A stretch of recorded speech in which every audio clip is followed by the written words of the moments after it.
புதுச்சேரி காந்தி வீதியில் உள்ள செருப்பு கடையில் செருப்பு வாங்கிக் கொண்டு பணம் தர மறுத்து கடையின் கண்ணாடிகளை கத்தியால் அடித்து உடைக்கும் பரபரப்பு சிசிடிவி காட்சிகள் வெளியாகியுள்ளது.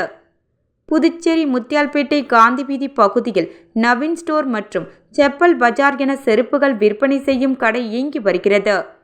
இங்கு நேற்று மாலை வாலிபர் ஒருவர் செருப்பு வாங்குவதற்காக கடையின் உள்ளே நுழைந்துள்ளார். அவர் வாடிக்கையாளர்களைப் போல் சோலாபூரி எனப்படும் செருப்பை எடுத்துள்ளார். அப்பொழுது அங்கு பணியில் இருந்த பெண் ஊழியர் எடுத்த செருப்பிற்கு பணத்தை கேட்டுள்ளார். அப்பொழுது பணம் தர முடியாது, ஓசியில் தர வேண்டுமென கேட்டு மிரட்டியுள்ளார். அப்பொழுது அந்த பெண் அவரிடம் இருந்த செருப்பை வாங்கி பணம் கொடுத்தால்தான் செருப்பு தருவேன் என கூறி மேஜையின் கீழே வைத்து விடுகிறார். இதனால் ஆத்திரமடைந்த வாலிபர் மறைத்து வைத்திருந்த கத்தியால் கடையின் கண்ணாடிகளை அடித்து நொறுக்குகிறார். இது குறித்து தகவல் அறிந்து சம்பவ இடத்திற்கு வந்த முத்தியால்பேட்டை போலீசார் தற்பொழுது விசாரணை மேற்கொண்டு வருகின்றனர்.